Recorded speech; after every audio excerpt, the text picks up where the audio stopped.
Ahora también reproducimos lo que escuchamos.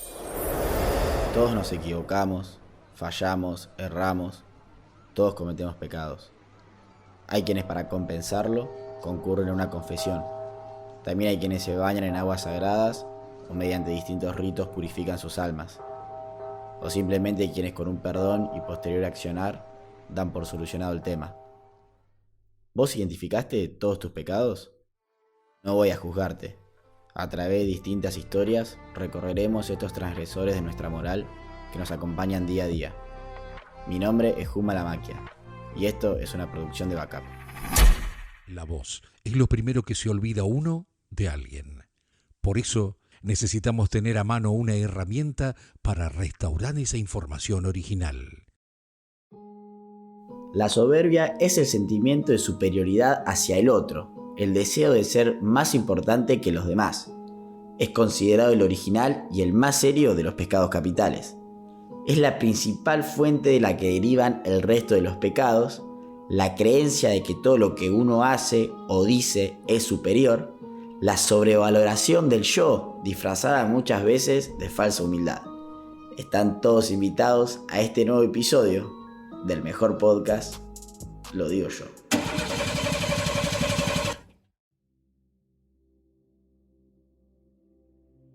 Durante la madrugada del domingo 4 de junio de 2017, Federico Sasso, de 19 años de edad, perdió el control de su Renault Clio en la curva de la Costa y Alberti en dirección al sur de la ciudad de Mar del Plata y embistió a un grupo de jóvenes que caminaba por la vereda contraria.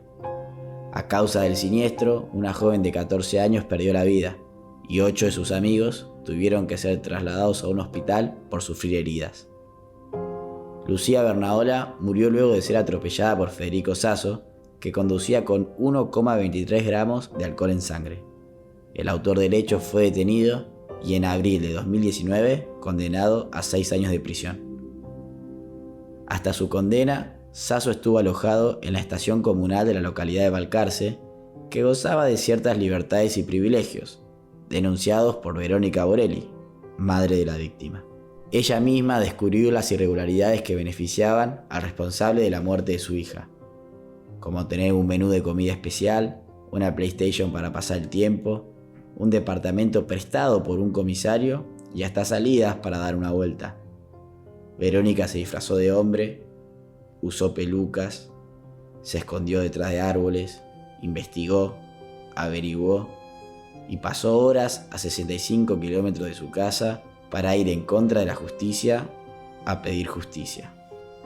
Producto de la investigación y sus resultados, la Auditoría General de Asuntos Internos resolvió desafectar a los comisarios Juan Matías Ortelli y Carlos Alberto Córdoba, al subcomisario Jorge Daniel Coronel, a los oficiales inspectores Guillermo Adrián Manuel y Cristian Omar Lali, a la oficial subayudante María Laura Coronel y al oficial Yanina Dayana Maresca. Luego de obtener la prisión domiciliaria, fue trasladado a la unidad penitenciaria número 44 de Batán. En enero de 2021, se le fue otorgada la libertad asistida por los jueces Marcelo Madina y Marcelo Riquert, de la Sala 2 de la Cámara de Apelación y Garantías en lo Penal. De todas maneras, Verónica, que desde aquel entonces se transformó en la cara visible y de lucha de familiares de víctimas de accidentes de tránsito de todo el país, apeló contra la decisión del magistrado solicitando dar marcha atrás a la misma, y hasta este momento aún no hay respuestas. Luego del accidente que terminó con la vida de Lucía Bernaola, su familia solicitó a las autoridades del ente municipal de vialidad y alumbrado público tomar medidas en el lugar. En septiembre de 2018 fueron colocados una serie de pilotes en la zona con el fin de contener a los vehículos que pudieran llegar a despistarse para que no se suban a la vereda. Pero los accidentes no cesaron y son reiterados los casos en los que las noticias repiten siniestros en esa misma curva y lamentablemente en muchas otras zonas de la ciudad. De hecho, en septiembre del 2020, el gobierno local había anticipado que quedarían suspendidos los registros de todos los conductores que provoquen siniestros de tránsito de gravedad, en el marco de una política conjunta que se acordó con las autoridades de la Agencia de Seguridad Vial. Hoy recordando frases, ¿no? Recordé una del padre de la patria, en la cual se refiere a la soberbia, ¿no? Pero esto más que nada lo quiero transmitir hacia la inseguridad vial. La soberbia de aquellos que se creen omnipotentes porque van arriba de un vehículo o un vehículo de alta gama, ¿no? Y a la cual no les interesa nada, porque no les interesa nada. La realidad es esa. Grandes velocidades, pasar semáforos en rojo, conducir ebrios, conducir con estupefacientes, ¿no? Y una serie de cosas, ¿no? De todo lo que abarca la inseguridad vial. Y digo, qué miserables pensamientos, qué miserable desaprensión, porque mientras tanto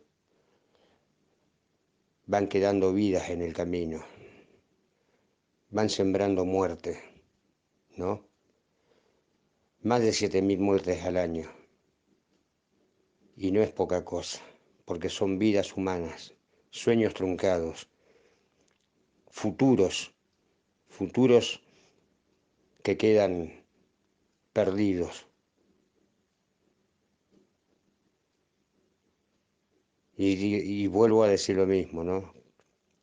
Miserables y qué pequeños como hombres, pequeños en, en su forma de ser. Quien habla es Héctor Blasi, vicepresidente de la Asociación ONG Familiares de Víctimas del Delito y Tránsito de la ciudad de Mar del Plata, fundada en el año 2003 tras el asesinato de Pablo Dagatti. La organización asiste y contiene a quienes hayan perdido un ser querido de manera inesperada e injusta a causa de un siniestro vial. Desde su creación, el primer martes de cada mes, sus integrantes marchan por las calles de la ciudad reclamando justicia y exigiendo medidas de seguridad. El Consejo Deliberante aprobó el proyecto presentado por el concejal del Frente Renovador, Ariel Ciano, de reducir la velocidad máxima a 30 km por hora en determinados sectores de Mar del Plata. Salió la ordenanza en la cual en ciertos sectores de la ciudad se permite reducir las velocidades, ¿no? Así sean plazas, escuelas, zonas de hospitales, ¿no? Es algo muy novedoso en la cual nos permite que podemos reducir el tránsito en una buena medida. Así que y después tenemos también veníamos trabajando con el concejal Ariel Ciano, ¿no? Otro proyecto en la cual es hacer una mesa de trabajo para explicarle a los concejales de qué se trata la medida del alcohol cero, ¿no? En la cual venimos trabajando a nivel nacional junto con la Agencia Nacional de Seguridad Vial, y por qué la necesidad, ¿no? Porque son todas medidas tendientes a reducir la siniestralidad y salvar vidas. Así que porque no estamos contra la industria vitivinícola, ¿no? Pero de hecho las estadísticas nos dicen, ¿no?, que una de las principales causas de los siniestros viales y la cantidad de víctimas que tenemos a nivel nacional siempre está el alcohol de por medio. Nuestro mensaje es simple: si vas a conducir, no tomes, nada más. No estamos en contra de que se prohíba la venta de vinos. Es simplemente eso, de que sean responsables a la hora de conducir.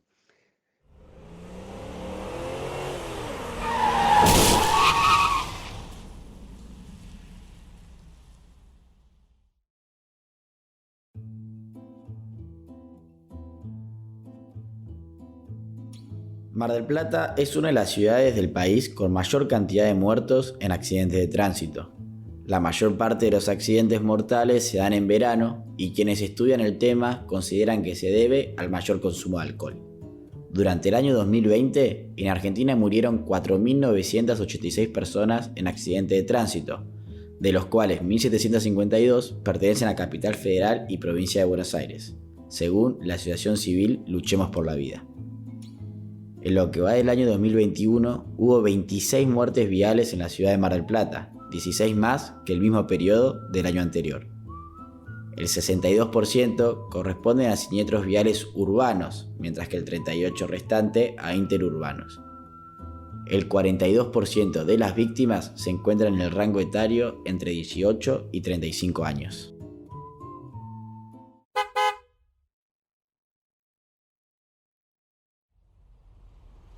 La calle en muchas ocasiones tiene sus propias reglas. Obviamente eso interrumpe las conductas apropiadas para una sociedad. Walter Iribarren es inspector de tránsito con muchos años de experiencia.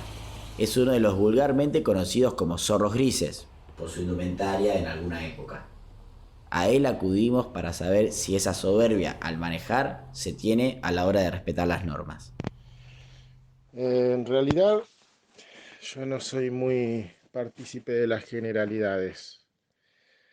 Si bien se puede decir que en general los marplatenses, a grandes rasgos por ahí sí somos muy desprolijos en lo que tiene que ver con el manejo y el tránsito. También creo que dentro de esa generalidad hay mucha gente que respeta y que sobre todo tiene empatía hacia el resto de la población. ¿Qué quiero decir con esto? Si bien es un término que se está empezando a utilizar mucho, tiene que ver con pensar un poco en el otro. Yo creo que hay mucha gente que realmente piensa en el otro en la medida en que no hace abuso de ciertas cuestiones, como ser estacionar en una parada de micro o bloqueando una rampa para discapacitados o estacionar en un reservado para discapacitados o cosas así. Me parece que en mucha gente hay un respeto por esas cosas. Después sí es casi endémico el tema de, por ahí el tema del doble fila, la cuestión de los prohibidos y esas cosas que también tienen que ver con un readecuamiento que estaría bueno que se hiciera de la cuestión del estacionamiento, sobre todo en zonas muy concurridas como lo que es el centro, Güemes, que hacen falta política, digamos, estructural más que de control, porque ya es una cuestión que, digamos, está muy, muy sobrecargada. Después, sí, tenemos un gran grupo de gente que no es muy amante de cumplir las reglas, y eso, bueno, va en diferentes escalas. Hay gente que por ahí es muy desprolija en lo que estaba mencionando anteriormente, como hay gente que es totalmente desaprensiva y no tiene problemas en, por ejemplo, tomar mucho alcohol y salir a manejar, que digamos son las cuestiones más graves porque tienen que ver con poner en riesgo a terceros. Eh, Eso tiene que ver con el tipo de cuestiones y de tipos de faltas que uno ve. Si bien está mal estacionar en un prohibido, no es tan peligroso como eh, tener alcohol al momento de manejar. Eso referente a la cuestión de cómo se comporta la gente. Concatenado a eso, la respuesta ante la autoridad y es diversa.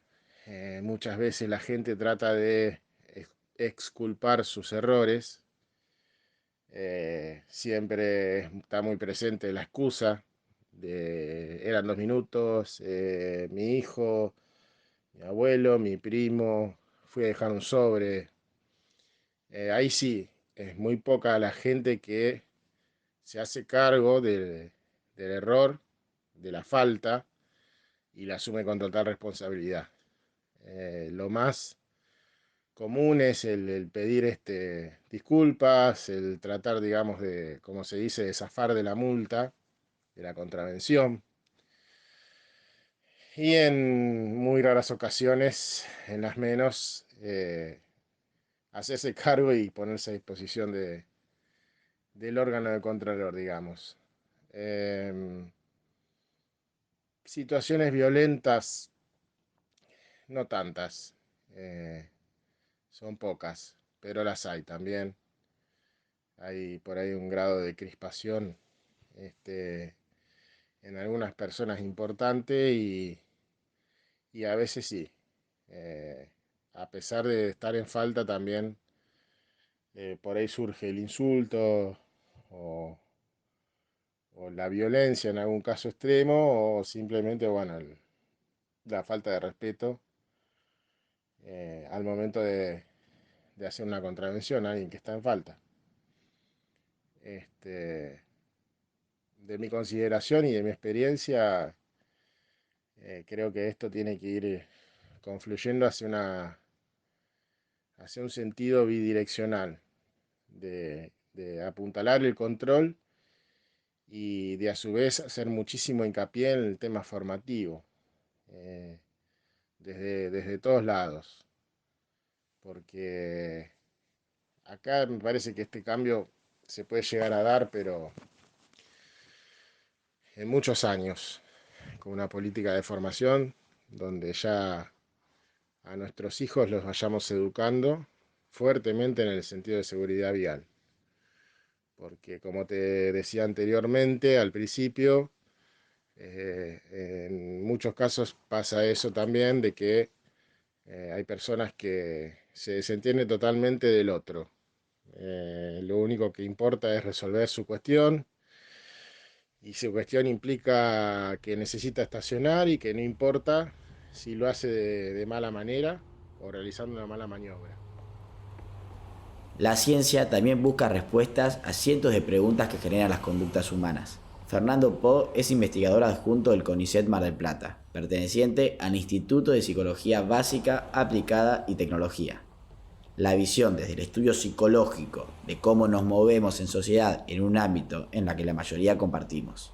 Me parece a mí que en realidad confluyen muchas cosas. En términos generales, creemos que alcanza con saber algo, con tener un conocimiento o una actitud favorable hacia tal o cual objeto de actividad, hacia tal o cual, no sé, cosa, comportamiento, lo que fuera, como para que eso se traduzca después en comportamiento. Como bueno, la vida está primero. Pero después empiezan a aparecer otros determinantes. Aparecen los culturales, aparece la influencia social, aparece la falta de sanción. Por ejemplo, hay algo que sabemos mucho dentro o que ya se sabe, que es algo que no es casi ni necesario objetar ni volver a investigarlo. Y es que el comportamiento vial está muy asociado, o el cumplimiento de las normas viales está directamente asociado al control y la sanción. O sea, si vos controlás y sancionás de acuerdo a la falta, vas a lograr que las personas se comporten como la norma dice. Podemos discutir la norma, si está bien o está mal, después. Las normas generalmente son producto de un consenso, a veces hay que modificarlas. Yo soy bastante militante de que en Mar del Plata los límites de velocidad son altos. Le preguntamos qué factores confluyen en el cambio de un comportamiento de una persona cuando pasa de ser peatón a conductor y nos contestó lo siguiente. Algo que es importante tener en cuenta es que lo que se produce siempre es una interacción entre el vehículo, el ambiente y la persona. Es decir, no es correcto pensar que se trata solamente del individuo, que el individuo por sus características va por todos lados imponiendo sus características al medio, por un lado. O también imponiéndole sus características al ambiente. Puede haber una característica más intrínseca de cada uno o ciertos, no sé, tendencias a asumir riesgos, cierta edad que puede tener influencia en algunos procesos, por ejemplo, los jóvenes, los grupos de pares tienen una influencia que no la tienen tanto en los adultos, o puede haber personas que son más propensas a sentirse incómodas a la hora de manejar, por ejemplo, o ansiosas, y no tanto cuando son peatones, pero tienen algún tipo de característica personal que los hace más ansiosos o más agresivos. Eso puede interactuar. No sé si el peatón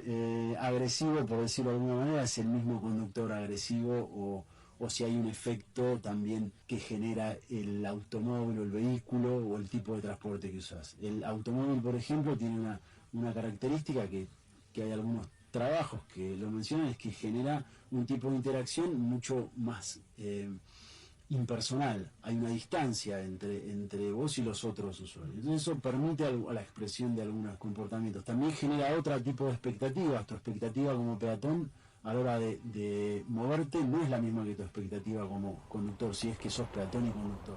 Por otro lado, los cambios culturales por medio de las normas ayudan, sobre todo cuando hay sustentos científicos. A 50 km por hora un peatón que es atropellado, casi cualquier peatón, ponele 10 de 10, se mueren. ¿Sí? Pero a 30 km por hora, 9 de 10 se salvan. Tenés datos que te dicen claramente que vos ya 60 km por hora no puede ser. Y 50 km por hora tendría que ser en cierto tipo de vías, no todas. Obviamente eso requiere mucho trabajo, pero hay un trabajo urbanístico, de diseño de una ciudad, de cómo generás la accesibilidad a los lugares, cómo generás el flujo vehicular. Y por último, cómo influye el diseño urbano y la velocidad en la siniestralidad. El exceso de velocidad está directamente asociado con los niveles de siniestralidad, es decir, exceso de velocidad más accidentes y a su vez accidentes más graves. Y después tenés otro dato, que los jóvenes encabezan las estadísticas de muertos por siniestralidad vial. En el mundo entero, y en la Argentina no es una excepción, es la principal causa de muerte en personas de 15 a 29 años.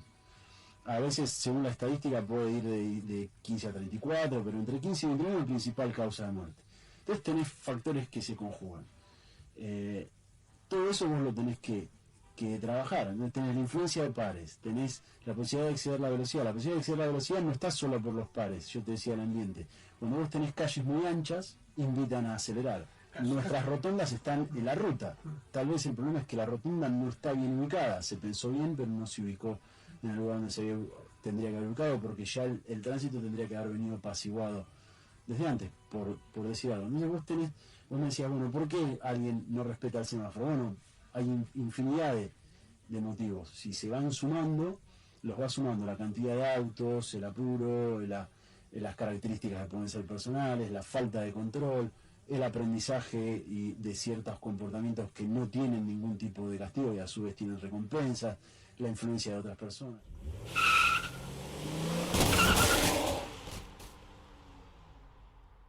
La Red Federal de Asistencia a Víctimas y Familiares de Víctimas de Siniestros Viales es un servicio gratuito que funciona en todo el país, las 24 horas del día, durante los 365 días del año, a través de la línea de atención telefónica 149, opción 2. Su misión era de acompañar y brindar asistencia psicológica, asesoramiento jurídico, rehabilitación médica, traslados y gestiones ante organismos públicos y privados a todas las víctimas viales y a sus familias en la post-emergencia. Es importante remarcar que ante una situación de emergencia se debe llamar siempre primero al 911. Nos escuchamos en el próximo episodio de Pecados, en la próxima historia. Mi nombre es Juma La Maquia y esto es una producción de Backup. Te invitamos a seguirnos en las distintas plataformas de reproducción de podcast y redes sociales. Escribinos a podcast@backup.com.ar. Directora Albertina Márquez To. Coordinador de contenidos Marcelo Díaz.